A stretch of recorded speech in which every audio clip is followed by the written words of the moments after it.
Have you ever realized just how dangerous and mysterious the human mind can be?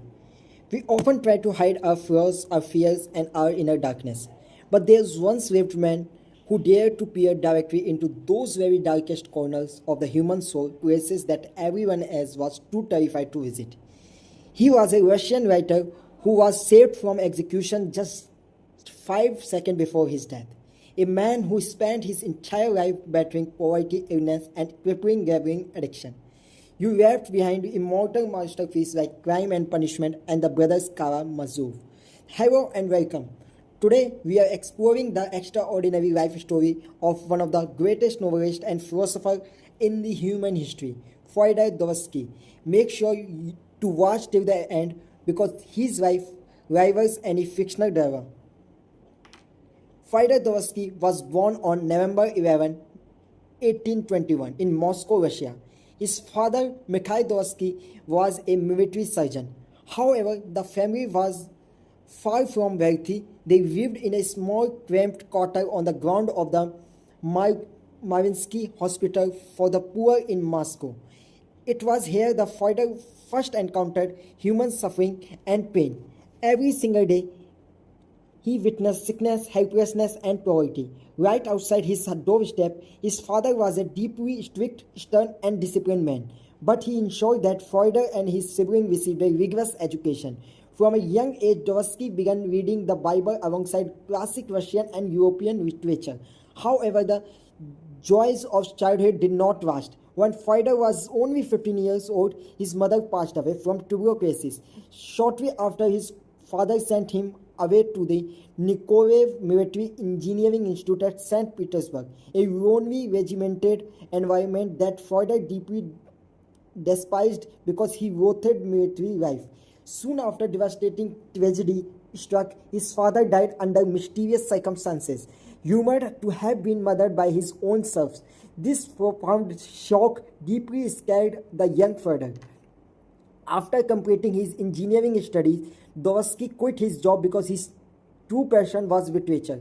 In 1846, he published his debut novel, Poor Folk. The book became an overnight sensation, and Russia's top literary critics hailed him as a brand new literary genius. Fyodor's joy knew no bounds, but happiness, as it often turned out in his life, was fleeting. Dostoevsky gradually drifted into the radical intellectual circle in St. Petersburg, such as Petrosky Circle, joining those openly criticized Tsar Nicholas, autocracy, and the brutal institution of serfdom.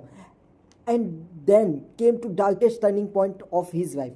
On the morning 23 April 1849, secret police arrested him. After a month of imprisonment, he and his fellow activists were condemned to death, sentenced to be shot by a firing squad. December 22, 1849, Novsky Square in St. Petersburg. Fyodor and other prisoners stand in a line. Soldiers raise their rifle directly at them. Death is only seconds away, but suddenly the sound of galloping horses echoes through the air. A royal courier gallops forward, reading a decree from the Tsar. Their death sentence had been commuted to hard labor in Serbia. Yes, it was a mock execution, a psychological torture engineered by the state to break the mind of the prisoners. This terrifying brush with death forever altered Dostoevsky's psyche and worldview. Thus began the most horrifying yet transforming 10th chapter of the Dostoevsky life. The 4 years of hard labor and brutal Serbian prison camp, the conditions were horrific. Heavy iron, living side by side with hardened criminals and murderers, and enduring freezing sub-zero temperature. It was here that he began suffering from severe epileptic seizure that plagued him for the rest of his life. During his entire ordeal, he was permitted to read only one book, the New Testament. These brutal years in prison triggered a profound spiritual rebirth within Fyodor. The man who was once a radical socialist and revolutionary transformed into a devoted Russian Orthodox Christian and a defender of the traditional Russian culture. He realized that humanity's core crisis was not political or economic but spiritual, rooted in the darkness of the human heart. the masterpiece and philosophy. After completing his prison sentence and subsequent military service, he returned to St. Petersburg and picked up his pen once more. But his writing had fundamentally changed. He was no longer just having a story. He was dissecting human psychology and laying the foundation of existentialism.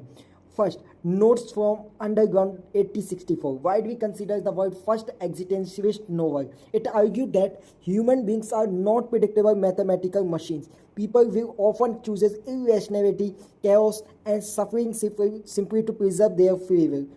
Second book, Crime and Punishment, a psychological thriller following Raskolnikov, a destitute student who commits a murder to test a theory that extraordinary individuals stand above normal moral law. The book brilliantly explored the agonizing psychological torment of guilt and conscience.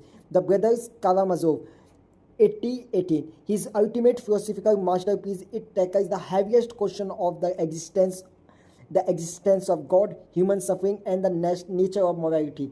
Question that philosophically still grapple with today. Final year and conclusion. Even in his later years, he wrestled with several financial ruin and crippling gambling addiction. However, his second wife, Anna Grigoryevna, brought stability, love, and order to his chaotic life. On February 9, 1881, Dostoevsky passed away due to the pulmonary hemorrhage. The tens of thousands grieving Russians walked behind his coffin, mourning him as a national icon. Fyodor Dostoevsky taught us that no matter how painful and dark life gets, the capacity for redemption, self-awareness, and inner transformation always remain. So friend, how did you like the story of Dostoevsky? Have you read any of his book? Let us know in the comments below. If you enjoyed this video, make sure hit the like button and subscribe the channel. Thank you for watching this video and see you next video. Thank you very much.